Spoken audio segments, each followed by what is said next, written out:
ప్రభాస్ కథానాయకుడిగా నాగ్ అశ్విన్ దర్శకత్వంలో రూపొందుతున్న సైన్స్ ఫిక్షన్ మూవీ కల్కి 2898 AD. ఇందులో ప్రముఖ నటుడు అమితాబ్ బచ్చన్ అశ్వత్థామ క్యారెక్టర్ను చేస్తున్నారు. ఈ మధ్య దీనికి సంబంధించిన గ్లింప్స్ అయితే రిలీజ్ చేసింది మూవీ టీం. ఈ గ్లింప్స్ లో శరీరంపై గాయాలతో చిరిగిన వస్త్రాలు కట్టుకుని అమితాబ్ కనిపించారు. ఒక షాట్ లో అమితాబ్ నుదుటిపై మణి కనిపిస్తుంది. ద్వాపర యుగం నుంచి దశావతారం కోసం ఎదురు చూస్తున్న ద్రోణాచార్య తనయుడు అశ్వత్థామ అని అమితాబ్ చెప్పడంతో ఇంతకీ అశ్వత్థామ ఎవరు అని నెటిజన్లు గూగుల్లో తెగ వెతికేస్తున్నారు. అసలు ఆ పాత్ర ఏంటి, అతని శరీరంపై గాయాలు, నుదుటిపై మణి కథేంటి, శ్రీకృష్ణుడు అతనికి ఇచ్చిన శాపం ఏంటి అనేది ఇప్పుడు వీడియోలో మనం తెలుసుకుందాం. పాండవులు కౌరవులకు గురువైన ద్రోణుని ఏకైక కుమారుడు అశ్వత్థామ. అతని తల్లి కృపి. సప్త చిరంజీవుల్లో ఒకడే ఈ అశ్వత్థామ. ద్రోణుడి తపస్సుకు మెచ్చి శివుడు వరం వల్ల అతడు నుదుటిపై మణితో జన్మిస్తాడు. ఆ మణి ప్రభావం కారణం వల్ల ఇతర మానవులతో పోలిస్తే ఆకలి, దప్పుల నుంచి రక్షణ పొందగలడు. అర్జునుడితో సమానంగా ధనుర్విద్యలో నైపుణ్యం సాధించాడు. ఎదుటివారి ముఖస్థుతికి లొంగిపోయే గుణం కలిగిన అశ్వత్థామ మొదటి నుంచి కౌరవుల పక్షాన నిలుస్తాడు. మహాభారత సంగ్రామం జరుగుతున్న సమయంలో ద్రోణాచార్యుడు కౌరవుల పక్షాన నిలబడాల్సి వస్తుంది. కథంరంగంలో ఆయన్ను ఓడించడం పాండవులకు అసాధ్యం. దీంతో ధర్మ పరిరక్షణ కోసం కృష్ణుడు పథకం రచిస్తాడు. జీవితంలో ఎప్పుడూ అసత్యం పలకని ధర్మరాజును పిలిచి ఆయన చనిపోయాడని చెప్పమని కోరుతాడు. తొలుత ధర్మరాజు అందుకు ఒప్పుకోడు. కానీ కృష్ణుడి సూచన మేరకు అబద్ధం ఆడేందుకు సరే అని అంటాడు. ద్రోణాచార్యుడు పాండవ సైన్యంపై తీవ్ర స్థాయిలో విరుచుకుపడుతున్న సమయంలో ఎదురుగా వచ్చిన ధర్మరాజు అశ్వత్థామ హత అని గట్టిగా చెప్పి కుంజరహ అని నెమ్మదిగా అంటాడు. తన కుమారుడే మరణించాడనుకుని ద్రోణాచార్యుడు యుద్ధంలో అస్త్ర సన్యాసం చేస్తాడు. ఇదే అదనగా భావించిన దృష్టద్యుమ్నుడు ద్రోణాచార్యుడిని చంపేస్తాడు.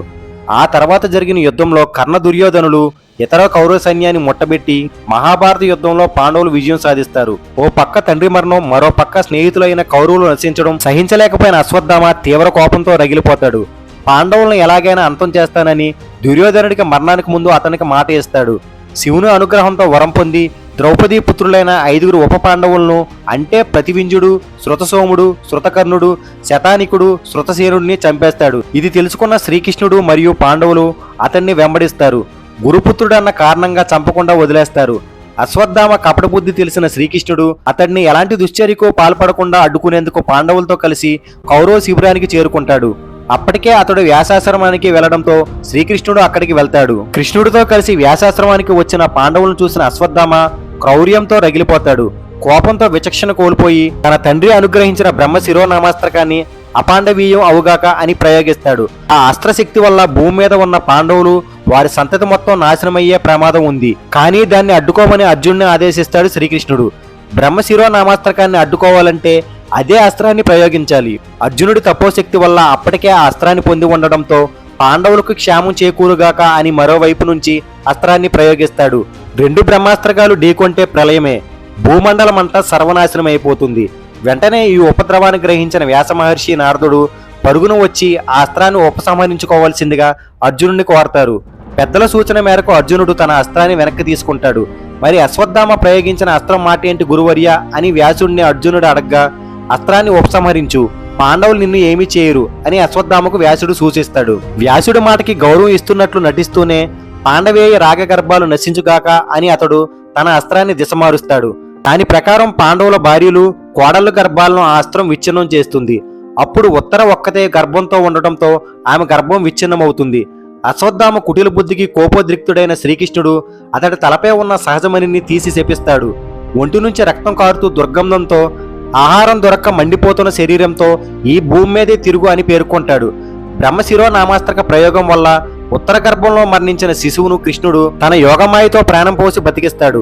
ఆ బిడ్డ పుట్టిన తర్వాత ప్రతి ఒక్కరిని పరీక్షగా చూస్తుండటంతో అతడికి పరీక్షిత్ అని పేరు పెడతారు.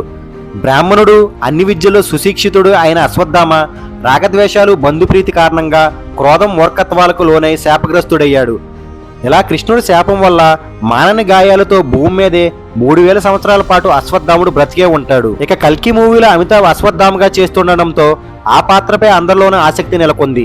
ద్వాపర యుగం నుంచి అశ్వత్థామ ఎందుకు శ్రీ మహావిష్ణువు 10వ అవతారమైన కల్కి కోసం ఎదురు చూస్తున్నాడు? అతనికి శాప విమోచనం అవుతుందా?